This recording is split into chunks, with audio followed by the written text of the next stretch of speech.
Welcome to our lecture online. So what are we talking about when we talk about the heat resistance, and in this particular example, the heat resistance of a cylinder? Well, we realize that if we have a hollow cylinder and the temperature inside is greater than the temperature outside, we'll have heat flowing from the inside to the outside. And we call that heat flow Q dot, or the amount of heat per unit time that flows from the inside to the outside. And for a hollow cylinder, where K is a constant, the heat conductivity constant is indeed a constant, we have an equation that we derived in the previous videos.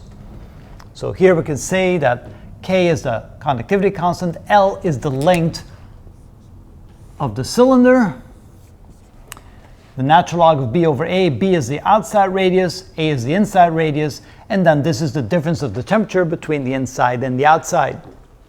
So if we rewrite that equation as follows, let's do that. Let's go ahead and rewrite it. We're going to write Q dot is equal to, instead of writing TA minus TB, we're going to simply write it as the difference in the temperature, delta T.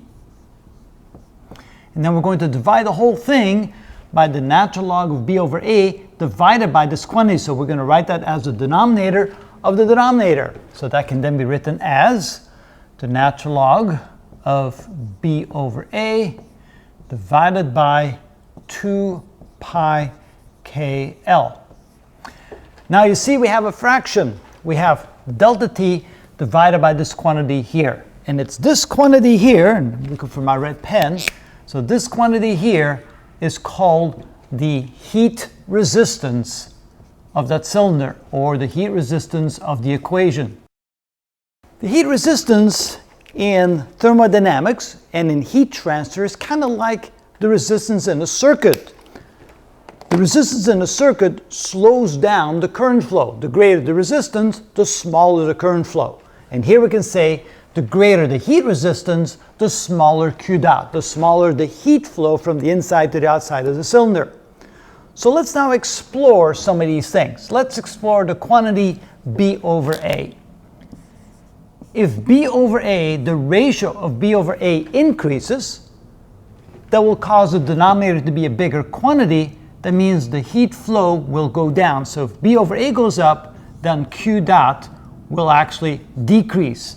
So, in other words, if the ratio, if the size of B, the outside diameter relative to the inside diameter, if that increases, that means the heat has a larger distance to travel that will then slow down the heat travel. On the other hand, if K goes up, the heat conductivity constant, the bigger the conductivity constant, the more readily heat can flow to the material. That means if K goes up, that means Q dot will go up as well. Same with the length of the cylinder. If the length goes up, if you have more surface area for the heat to travel through, then you'll have Q dot going up as well. And finally, if the difference in the temperature between the inside and the outside of the cylinder increases, then Q dot will go up as well. So based upon the value of the heat resistance, of course this is not part of the value of heat resistance because that's in the numerator, but these three quantities here, notice if the ratio of B over A goes up, Q dot goes down. If the heat conductivity or the length of the cylinder goes up, Q dot goes up. And of course if the difference in the temperature goes up, Q dot goes up as well. But notice this quantity right here in the denominator, everything but the delta T, is considered the heat resistance, and if that is greater for whatever reason, then Q dot will become smaller. And then in the future videos we'll see that when we have multiple layers, how we then deal with the heat resistance in a situation that has multiple layers as well. Again, it's kind of like adding up resistors in a circuit when they're in parallel and series, and we'll see the same kind of thing here. And that is how it's done.